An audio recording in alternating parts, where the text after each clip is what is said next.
So welcome to Science Unwrapped. I'm Nancy Huntley, and I'm here on behalf of the College of Science to welcome you, tell you how our program works, and introduce tonight's speaker. Have you been to Science Unwrapped before? Has everyone been here before? Anyone brand new to Science Unwrapped? Okay. So the way this works is we'll spend about an hour in this room, and there'll be about a 45-minute talk from our speaker, and then at the end of it, there'll be about 10 minutes that you can ask her questions, and she'll give answers. So when she stops talking, we're not quite done yet.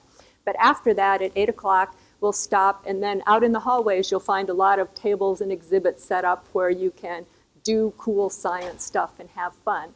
So there's biology, there's entomology, there's chemistry, there's geology, there's lots of stuff about water, which is what our talk is about tonight. And this is the official October Exploding Pumpkins method for making jack-o'-lanterns by our chemistry club. So you might want to not miss that. So our speaker tonight is Betsy Damon. Betsy is an artist, an environmental artist, so a little different speaker than we usually have in. She's a person who studies science herself, learns science, and then applies it in her environmental art. She grew up on the East Coast, and mostly in East Coast cities, areas like Washington and Boston. But she also spent 4 years in Turkey with her family, and she told me her family traveled a lot in the summers, that they would take camping trips. And so she saw the West and grew up loving the environment. As an adult, she's found her passion is for water, and so her art is about water. And she specializes in putting art and science together for community water-based projects, art parks that teach people more about water, serve to restore and protect, to steward waters, and also are beautiful places where people spend time. So I'll let Betsy tell you about her work.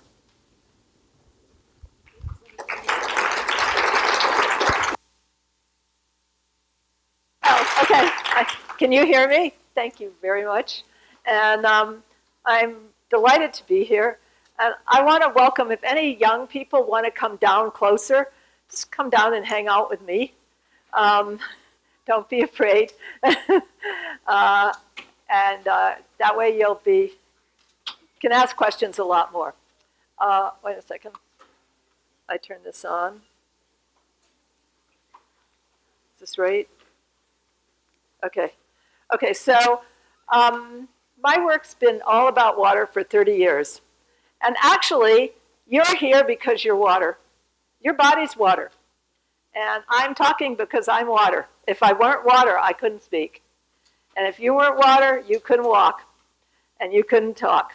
So when you're born, you're like 96% water. So all the young people in here are the most water. As you get older, you lose your water and you get more wrinkly. And that's why you get more wrinkly, is we lose our water. We can't hold as much water in our bodies. Okay, I'm going to show a quick video first. And it's just to kind of introduce you. Like, my real passion is, how does water make life? How does it happen that everything that's on this planet is actually made by water? So how do I turn that on? Wait a minute. Another click. Okay. Nope. Click it. Yeah. We had good technical issues here. So, and I'm showing you this video at double speed. It's not a finished thing. It's my investigations. And it addresses a very polluted water source that I live near.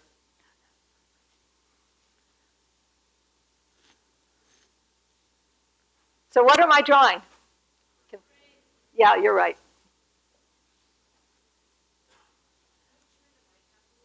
Oh yeah, how do you turn it down?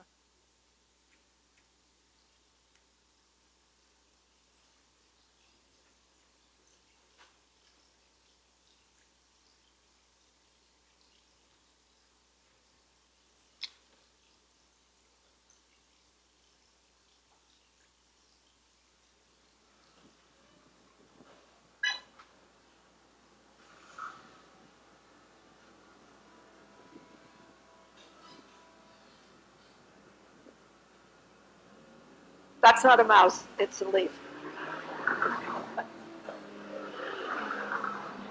Too loud?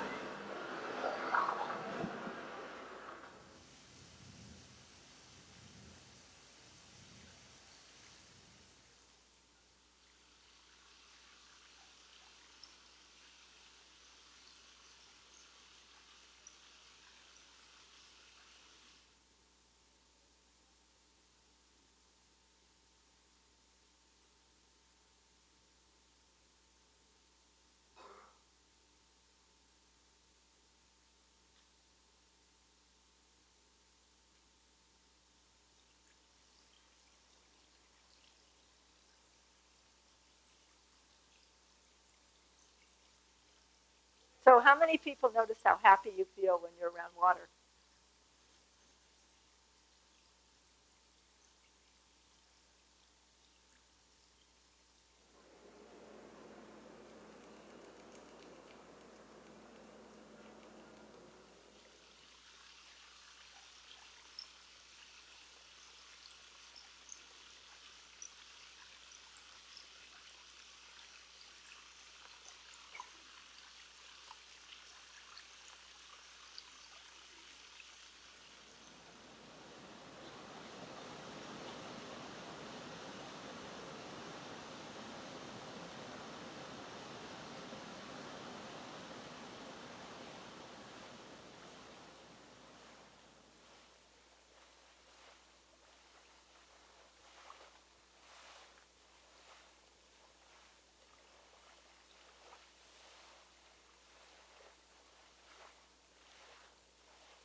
All right.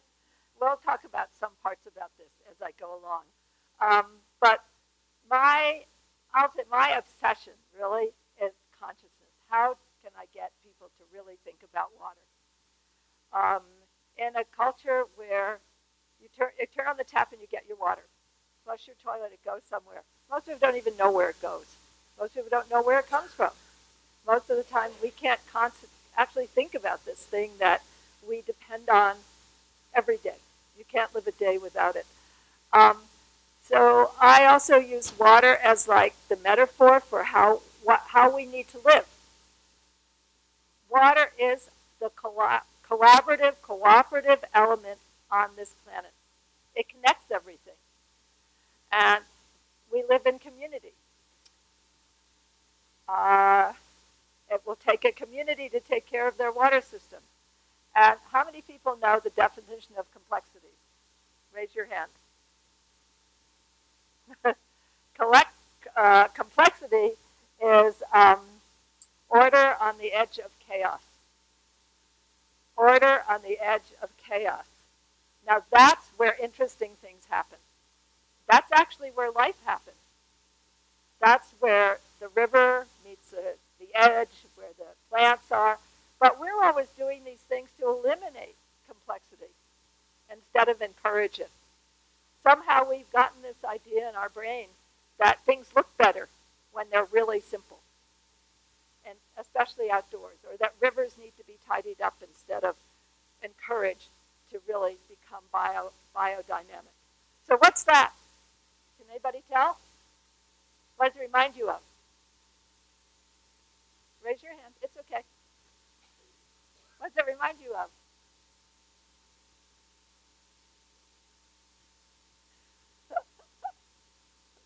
Anybody got it? Okay.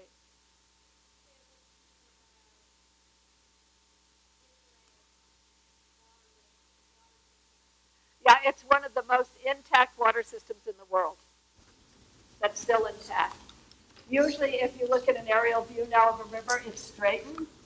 The tributaries have been taken away. Look at our Mississippi River. We've taken out 80% of its veins. We do that everywhere. So this is one that's left. But it does look like an infrared, you're right. Or it could be a part of the human body. Okay, so I made this like 25 years ago. That's an aerial view of a river system. And this is the veins. And what I say is, well, how many of your veins could you pull out and transfer and move to another place before you died? And that pretty much is the whole story. And that is actually what we like to do. We like to take water and move it around and send it to other places, take it away from where it's been functioning, take it all to a city that needs it, let the other places, so what? So that's pretty much our mindset about water. But you know what? I think we got to change that. So I'm actually going to try and talk about water and its intrinsic qualities that we often don't, and capacity to sustain life. And these cannot be measured by fluid dynamics. And if you don't understand that, if you're a young person, I'm sorry, but ask the older person next to you to explain it. So usually you learn of water as a fluid dynamic system, but we don't learn about water's intrinsic qualities to sustain life and what they are. And that's what interests me. Now, what's the difference here is that this is very healthy water. Well, in very healthy water, you have very healthy microbes. And those very healthy microbes are basic and essential to our health. Distilled water has no healthy microbes. It has no microbes. If you drink it, your body will become weaker over time. This is the water that has no healthy microbes. That's what's delivered to our homes. Now, there are countries that have studied the impacts of this, but we don't live in one of them. And so I used to go to the place where people could get fresh water from, when I lived in Minnesota, they could get fresh water from the ground. And I sat there and I interviewed people, why are you coming here to get water? And they say, my wife feels better on it. My plants grow better. The coffee tastes better. Everything. Then use their tap water. And they were right. That was better water. Now, we only measure our tap water so that it won't make us really sick. But we don't understand or take into account the long-range health effects of living water. And where I really began to understand that was living in China for 10 years. So I came up with this thing in 1990 that water is the foundation of life. Therefore, it has to be the foundation of planning design. We don't do that. We plan the water last. We don't plan it first. You'll plan the housing development first, but we won't plan what's the water capacity, where are we getting it from, everything as integral to that planning process. So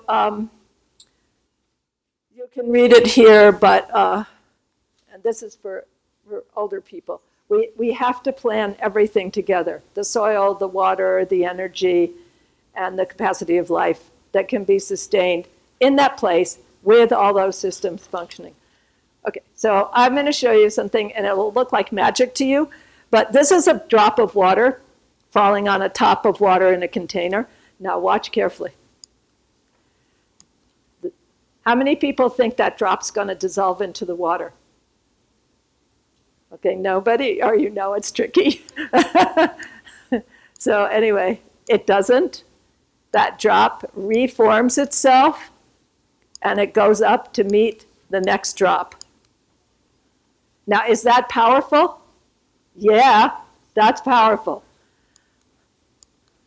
Then they go down, and even it'll take many minutes for that drop of water to actually become invisible in the container of water.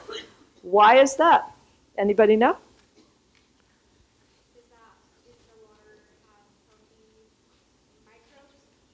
That would be a start. Yeah, go ahead. Hi.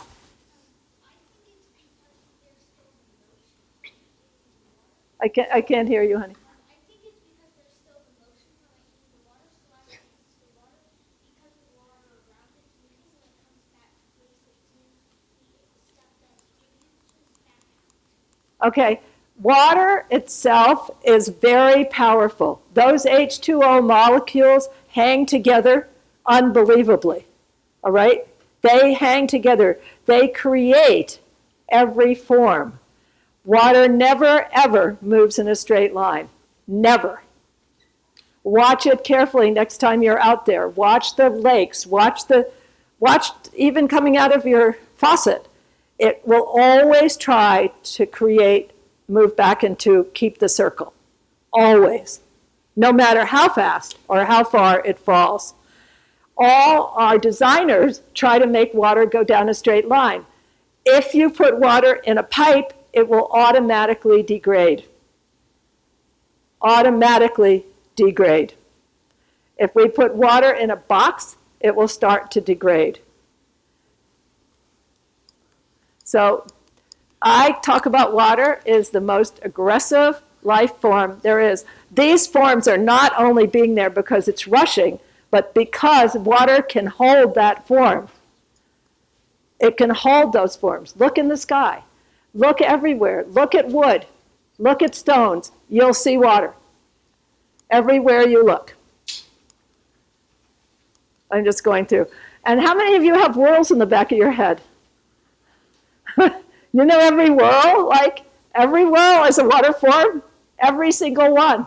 Whether it's in a stone or a hair or in water. It's there all the time.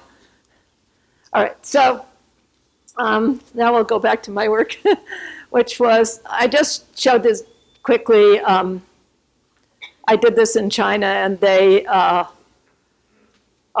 it's the first time that anybody had put public art in China like this, and this is polluted ice, and she asked the public to wash it clean, and it was probably the most consciousness-raising piece you could ever do, because the children wanted to eat it, and the old people wanted to put it in their homes, and we had people there talking all day long, 24 hours a day, about water and water quality.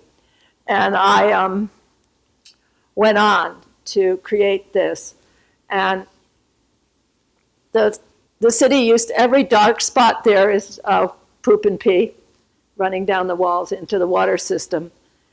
And so the city had decided to clean it all up. And this was in 1993. The only city in China that had a green plan. I happened to land there, and there's no time for me to tell you everything about that and why they decided to work with me when no one ever worked with a foreigner. Like, it wasn't legal to work with a foreigner. So this shape here is in the shape of a fish. Can you see that's the mouth, and that's the eye, and those are the scales, and then down. And the fish is a 7-stage water cleaning system. And ask me questions, just because I tend to go, I talk about this so often that I tend to skip over things. So raise your hand if you have a question. So that's where the dirty water is, and that's the eye of the fish. And in the middle of the eye, I put a living water drop because a Chinese wise man said the fish can't look out through dirty water, so we put a fountain there. And these are what's known as flow forms. They move water in a vortice emotion.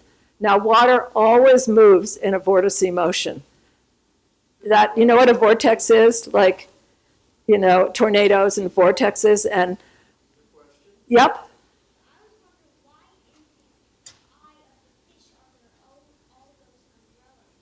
Oh, everybody there is drinking tea and playing games.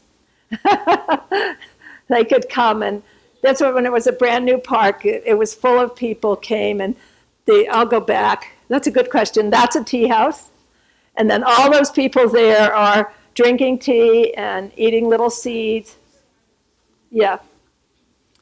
So the vortice emotion is the perpetual motion of life.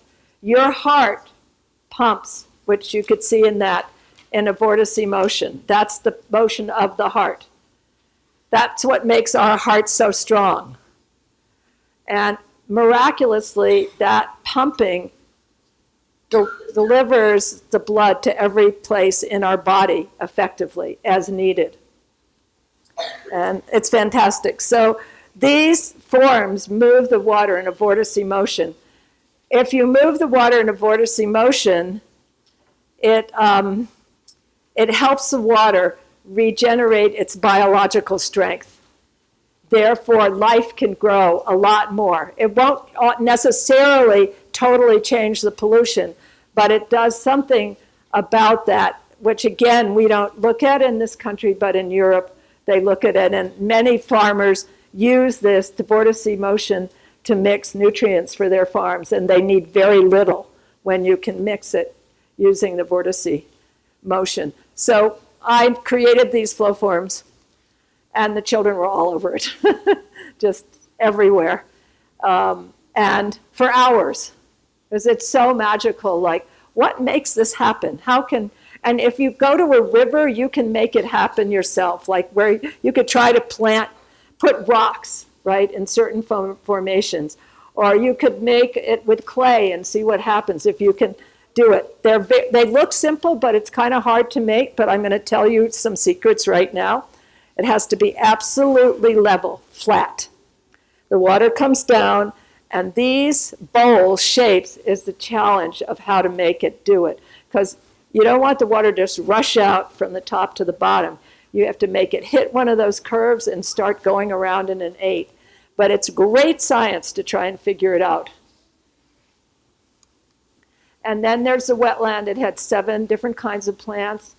The only man who had studied wetland science and was an engineer happened to be in Sichuan working with the river restoration. He was the only one in the entire country. And so he had nothing in his laboratory in the 90s, no equipment at all. He got his students to, take the buckets, put the water in concrete bins, and then he tested the plants. And then he set up a lab over the park for a year while we installed it and directed it. So he's gone on to put wetland cleaning systems everywhere he can, schools for their waste from the sewage and everything, all over northern Sichuan. And this park started all of China thinking about these kinds of solutions. Like every mayor came, the premier of China opposed the building of this park. And when it was done, he came to see it and he said, this is the best thing that ever happened in China. And I didn't meet any of these people because they weren't supposed to have me there. So, but later on, I was taken to meet a very famous man in Beijing. And he said to me, Betsy, do you know what you did? And I started to tell him about the park, and he knew about the park. He was 83 and one of China's greats. And he said, no, you came to China and you gave us a future. And I started crying. And so there are wetland solutions all around the country in spite of the horrible, modernization and pollution. Anyway, and within 3 months, you could see major birds fishing here, kingfishers and other birds. So if you put together 3 different things, complexity, immediately complexity, try it in your backyards, try it anywhere, you will get new life coming into your life. Everywhere. Complexity is, you need at least 3 different things happening, like 3 different kinds of plants, 3 different kinds of trees. And you have to figure out what's right for where you're living. But if you set up conditions that are slightly complex and don't try to control it all, watch what happens. You'll find out. Okay, so this is the final piece, which was yike, the word's escaping me, chambered nautilus that children can slide down. Okay, now I'm going to go on to peep and poo a little bit. All right, but actually what makes all our societies run well is a good wastewater treatment system. We need it. We're a lot of people and we need it. And so the group that worked with me in the park went on to go and spread these ideas to farmers. And basically, and I'm just using this to put out some information, how many people know that your pee is the best fertilizer you could ever make? A couple of people back there. Okay, 1 there. Yeah, all you have to do is dilute your pee 1 to 10. It's a good science experiment, and you'll have really good fertilizer. They haven't made a better one, all right? Now, what about poop? Well, guess what? Poop does not go away in water. It flushes away, but it doesn't dissolve in water. It dissolves in dirt. He's thinking really hard. Your poop does not dissolve in water. It will stay whole, float to the top. You can see it in places where they don't have wastewater treatment. But in a very short time, if you bury your poop with soil and leaves, it will completely decompose, go away, and be okay to use in your garden. And somebody that I mentored created one of the best wastewater systems in the world in Berkeley as her PhD, and now she has a thing called Waste Enterprises. But she actually did these experiments herself in her backyard. So, and a lot of people, it's not new, but you don't hear about it. How many people have heard about that, really? Like, raise your hands. So I'm using it. These are separation toilets, which we promoted with the farmers. And then they could have a lot more animals if all the animal poop was collected and reused to make energy, methane and energy and gas. And it changed farming. And the government got onto this and gave permission to go up to hundreds and hundreds of farms. But it's, you know, a small thing in a very big country. So I went on to Beijing, and I worked on the Olympics. And I worked on a lot of planning projects. And I'm going to quickly just show you this. That's the wetland. This is a wetland. It's probably the largest inner city wetland in the world. And I had one intention on this project, which was to get them to have a greenhouse wastewater treatment system as a model for the country. And when we succeeded. So the design team I was on was chosen, and we got to work on it. And this is an indoor wastewater treatment system. It's a greenhouse. Wastewater treatment can be the center of a community. It should be the center of a community. It's as basic and essential as a hospital and a school. You need it right there, and it needs to be gorgeous, thought about, and imagine how much we think about our water systems if that was true. We would all agree as a community not to use things that were bad for water. And I'm not going to go into that list. So, and this is the park. That I didn't include a lot of parks. Now I'm going to take you on a little trip. Like, what is science? We think of science in a certain way. Well, I got really interested in the water culture of the Tibetans. And I got really interested in it because I was taken to a place where a certain water was used for the health of the community. It turns out that this water can cure tumors, it can help you with your digestion, and I got really interested in how deep this culture was. Now, the Tibetans are, they're tribes in the mountains. How many people know about the Tibetans? Okay. They're people that live in the mountains in the Himalayas, really high up. They live where water begins to come out of mountains. So they didn't have access to, or let me put it this way, their medicine practice developed 3 ways of telling how sick you were. And they were all based in water. By your sweat, by your pee, and sweat, pee, what would be the third one? Oh, mucus. So, and they can diagnose cancer and everything just from your pee. But they also, because of course they didn't have hospitals, they also learned herbal traditions and how to treat the water. Now, every monastery and every village is founded on a water place. Now, every one of these water places has a story how they found it, they have a way to use it, and they have a way to protect it.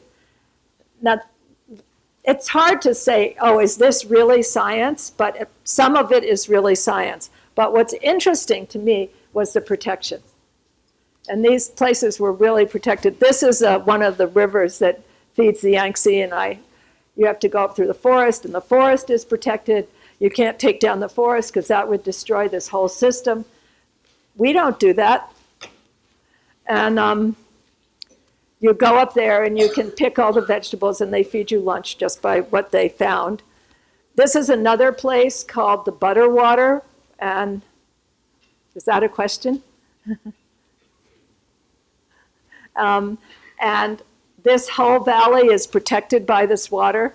And it's a very famous story because a woman was starving and she couldn't go any further, and she was trying to go to her next master. And she had a little boy, 3 years old, and he said, "Mom, drink the water." And she said, "Oh, don't be stupid. Water won't give me energy."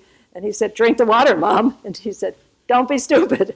And he said, "Drink the water, Mom." And she drank the water, and she got enough energy to keep walking. Well, it is the sweetest, best water I ever tasted in my life, and we filled everything up in our car that we could because it was so fantastic. It's called butter water. Now, butter tea is the sustaining tea of the Tibetans. Needless to say, that little boy went on to become a famous Lama. And butter water is still okay. They still take care of it. And this is another place. And they say things like, if you wash your hands in this water, you'll get arthritis, and so will all your relatives. And if your yak get anywhere near this water, they'll all die. So it's like, these are our sources of health, don't touch. And there's a lesson here, and there's a lot of knowledge here that's important. This is one place where when the monks get sick, somebody has to go these many kilometers and get this water to help them out because all their water has been destroyed by too much lumbering. And this is the water where all the Tibetan medicine is made. So, and this is what's happening. And it's very dramatic. When I was a child and drove across the United States with my parents, we would see huge roads being made, and we'd be stopped for long periods of time. And similar things happened in our country, but not on as big a scale. But right now in China, this is everywhere. Each one of these I could talk to you about for hours, but I'm not going to. So this is a piece I made that's a measuring pole. It measures floods. And each one of those is a foot exactly. So you can say, oh, the water's up to the red or the yellow, how high it's gotten. And where this is located, they now carve a little sign into the glass. The colored ones are glass, and the white ones are granite. And it's in a place called Carnation, Washington, on the last pristine salmon river. So while I was there's other pieces which I'm not showing you that I made for this place, but while I was in the process of working with them, a very unusual thing happened, which is King County decided to take out the flood control to make everything more ecological. And so when I started, and it was over a 3-year period, no one had thought about that, and somehow our conversations, I think, got more and more, let's make it more ecological and more ecological. And the scientist on the project was like, I don't want to work with an artist. Artists just do bad things. So we had a good time. We really did. Trying to figure out what I could do in it's 58 acres, but I could only use a very small part of the land, what would not interfere with anything and hurt everything, but would make it easier for people to understand the land. So there's 2 other pieces too. And I'm going to talk a little more about this situation, is that I was, beginning in 1990, I decided that I did not want any of my work to, I wasn't going to take the time to be in a museum or a gallery, and I wanted all my work to just be with the land and work with the land. Like, I didn't want to have to sell my work, I didn't want to have to store my work, I didn't want to have to take a year to create something that would last 1 month in a museum or in a gallery and have no use that I could understand, okay? I'm not saying it's bad for other people to do that. This is me. I wanted my work to really work with the ecosystems.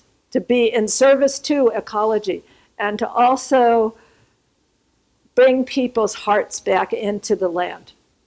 That's what I wanted to do. So I was asked to do an installation in Pittsburgh. This is a basement of a very wonderful, fabulous alternative, and it's 70 feet long. Pittsburgh has buried 56 rivers. You never see a running river. They put them all in big pipes, like a pipe that's like 90 inches. Even the river that ran down through the Green Cemetery went into a pipe. They're all in pipes. So I made a river in a basement. There's the river. And you could walk on it. And I said, okay, if I'm going to do this, I want to work in a community. So I found a community, and I joined the green team in the community. Meanwhile, Pittsburgh, in order to take care of some of their problems, the wastewater treatment plant wants to do this. This is like $2 million. And they would need hundreds of them to make their rivers clean and cleaned up. It's impossible. It also means that the rainwater doesn't go back in the ground. So they were put in these to send some water to the wastewater treatment plant. All right, so how much water do you need to flush your poop and pee down a couple miles of pipes? Think about it. Yeah? Isn't it like more like 2.5 gallons? Might be. I don't know the answer, but that's okay. You need quite a lot, and it depends how long the pipe is, right? Yeah, well, that's from your toilet down, right? But if that's going to keep on going towards a wastewater treatment plant for, say, a mile, how much more water do you need? And that is often why certain places don't want you to get a low volume toilet, because they're not getting the poop and pee to the plant with that little low flush. But in this situation, they're trying to control the stormwater they need to get your toilet to the wastewater treatment plant. So they want to control the stormwater. The extra stormwater idea was they would put it in a concrete bin in the river. That is not a solution. So they have flood problems. And I got involved with a community that's a plateau. And on that, a plateau is a flat area. And on that plateau falls 120 million gallons of water a year. If we caught that water, what could we do? What could we do? Well, we could turn it into clean water and then water crops. And if we could get it like the glacier water, then we could have really good crops and we could have lots of food. That's right. That's one thing we could do. What else can we do? You could make a rainstorm. Yeah. What else could we do? We could use it to clean our streets instead of drinking water. We could use it to wash our cars. We could. It can make hurricanes. Okay, that's also true. Well, that's how we get the water. They could use the water and make it so easy. Make it for what? They could use, because I can't remember the name of them, but there was a station that to get electricity from water. If they were to do that, take all this water, they might be able to get an almost forever non-ending electricity. Okay, everybody's thinking good. You can make a swimming pool. Yeah. We could make a creek. We could make businesses. Maybe, I don't know, all kinds of businesses. So we developed a project called Living Waters of Lammer. And I'm just showing you different water collection innovations that artists do. Or things like this. So in this community, they have an eco center with a cistern. They have a community garden. They have a green team. They had a vision of being completely sustainable, which they developed in 2010, and then in their mind was produce their own energy, capture the water, and make their own food. what percentage of this is achievable is very difficult. So, but those are the streets now, and changing them into streets like this, different possibilities. So I preached water, I taught water, and we also found a man who has a computer program that can tell you exactly where the sewer pipes are and how much water runs down that area, or how much water you can capture in any place. And the big pink dots are where the most water collects, and then the smaller dots are less and less. So with his computer program, we could figure out how to design and build and do many things. Getting consensus or getting this all knit together in our culture is not an easy thing. So these are some of the pathways that you could see are the most water. And actually, it isn't on here, but let me use the pointer. Okay, right here, this water goes down and creates the flood. So we've already done the capture and intervention here. And that's a huge deal. But Pittsburgh City was very happy about that. And these are the major spots where we could place cisterns to catch water. And then, so I set about to run workshops to teach the community to read maps, to read flow maps, to understand where the water could go, how we could make green paths so that they could stand up for themselves in the process of urban development and renewal, where there is no voice. I mean, urban renewal, we got urban renewal to put in 2 pipes so that we could collect water, and curb cuts and bioswales, demonstration bioswales, which is already a big step. And also, we got Pittsburgh Sewer and Water is changing their toolkit. Now, it's really hard for engineerings to change their toolkits. And this is a greenhouse. And you can go, those of you that are really interested and know how to go in and put in, a hydroponic, aquaponic greenhouse, get in your computers. How many you might be interested? This is, it's called Will Allen, and he has something about, Growing Power is his organization. Huge greenhouses, productions, everything about it. It's fantastic. The big one in Milwaukee, Chicago. So growing food right where you live. And then I'm going to finish up with something I did in Reading, which is it's a learning place. Like the water comes out up there and here, and then this tells you how much water the people of Reading use domestically, 450 gallons a day. The world average is 70 gallons a day. The UN has determined that each human being needs only 20 liters each day to be alive. You need that much. And that some countries most of the world agrees that water is a human right. Like every human being has the right to water, the right to life. How many of you know that the US did not vote for that? And this is the industrial section, and it tells how much water it is to create steel.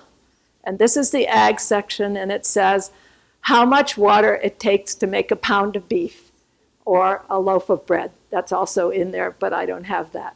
And how many of you like hamburgers? But I do think about this if I eat a hamburger. And I also draw. And I draw that living water drop. I keep trying to understand it more and more and more deeply. And this is a little bit of that. And I also try to draw water creating our hearts, because the heart is created by the Vortice Emotion. And this is the bottom of the human heart. And I tossed this in here because this is a sacred water site in China, and this was a sacred water site in Albion, Michigan.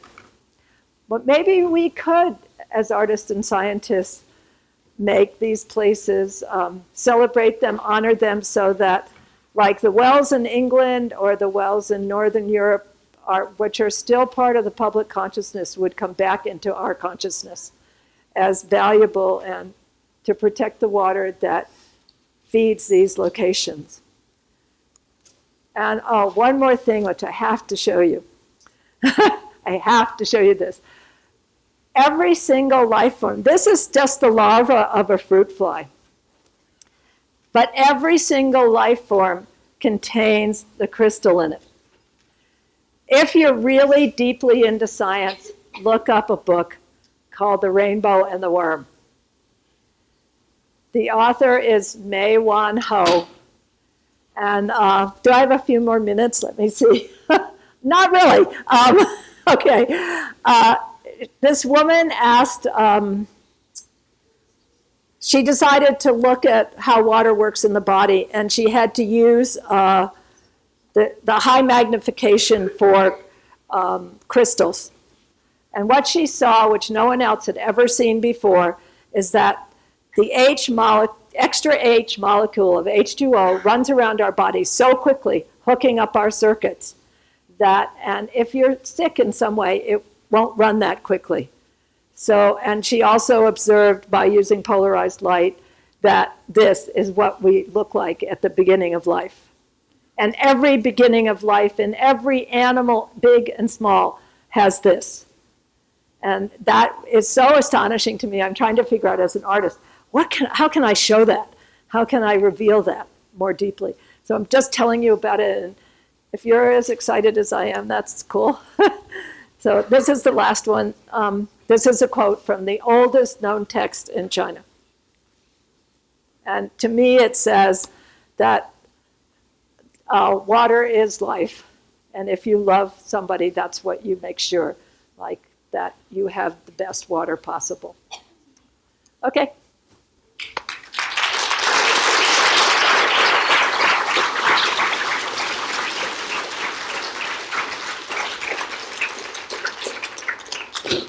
Hi. Oh, great. Thank you. Questions, yeah. So, assuming scientists are correct about the presence of water on Mars, what do you think about the prospect of some form of life on Mars? Well, it doesn't look very possible in the near future. But, water got to this planet somehow. There's water out there in space careening around, hitting us all the time, and maybe it would take a couple million years and Mars would, other places. It looks highly possible. But the extraordinary balance that's created life here must have taken a long, long, long time. The extraordinariness of it. It's a miracle. It feels like a miracle, but it's,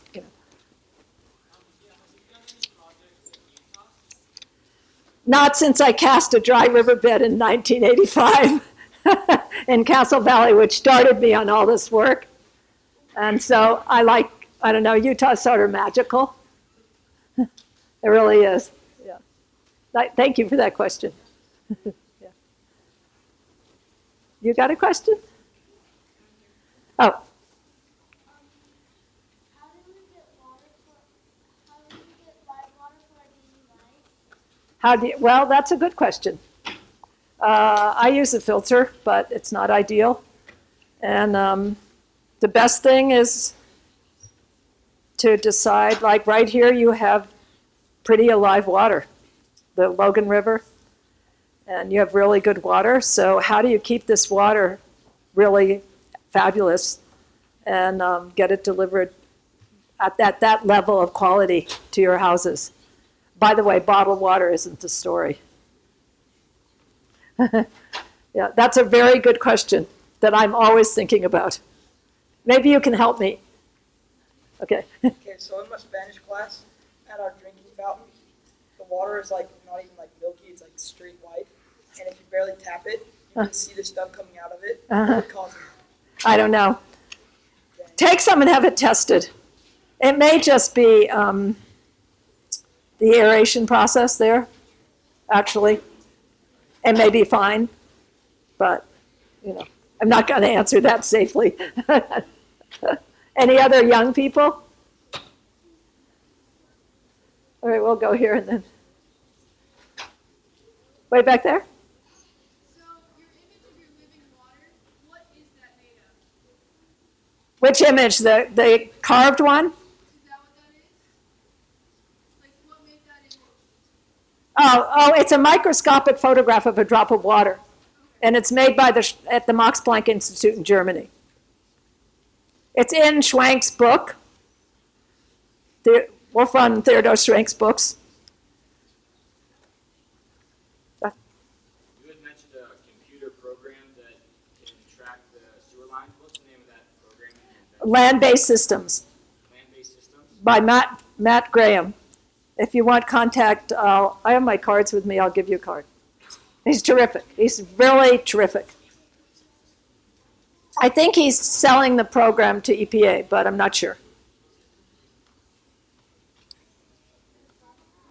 Right here. Where? Okay. So I'm just curious, with the photos of that microscopic living and non-living water, Uh-huh. so what is kind of the cutoff for human health? So non-living water is not good for human health. We haven't studied that, but they did keep track in Germany and Austria that so when they were delivering the water in the turn of the century, 1900s, in open troughs, the health of the population was very good. When they had to source it farther away and close the system, the health deteriorated. And you can't, even if your water starts pristine and it's in a pipe for a long period of time, it will develop pathogens that aren't good for you, which is why they have these interceptors that add all these things to our water. And I know that and also, anyway, it was determined in 1988 that every population over 20,000 had to add chlorine to their water, even if it was pristine. And I actually was in some towns where the water people were really upset about that. And so then as the water sources got further away and the water had to be treated, they measured the health of the populations. But we don't do that in this country. They do that in Germany and Austria and other places, and you can find that in books. There's also some, for those of you that are fascinated, like Schwenk's books are very interesting, but so is Victor Schallenberg, Living Energies. But Mei-Wan Ho is the really contemporary science. She's a brilliant biophysicist. These other people, especially Victor, he just observed nature incredibly well and came up with theories which are now being proven to be true as we study more deeply what's going on. We get a deeper knowledge about what's really happening. So, any other?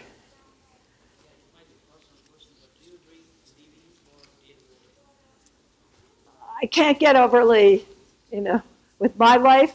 Whenever I travel up in the Himalayas, no matter how hard the trip is, like I'll be 75, and I'm on horrible roads and riding horseback, I always come down healthier.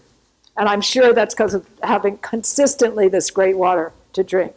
And there is a saying in China that the human being who lives beside an incredible source of water can become so healthy they can see the illness in everybody else.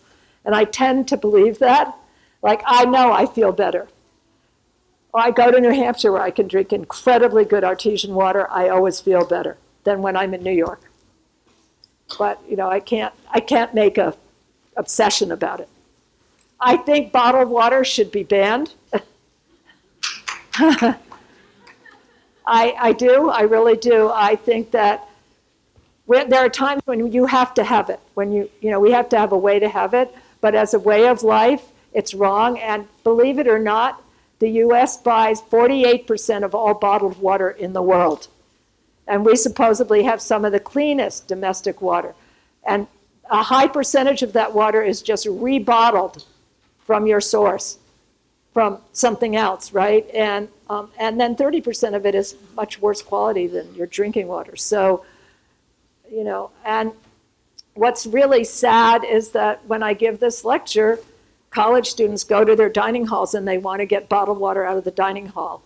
And the dining hall has a 10-year commitment to a company.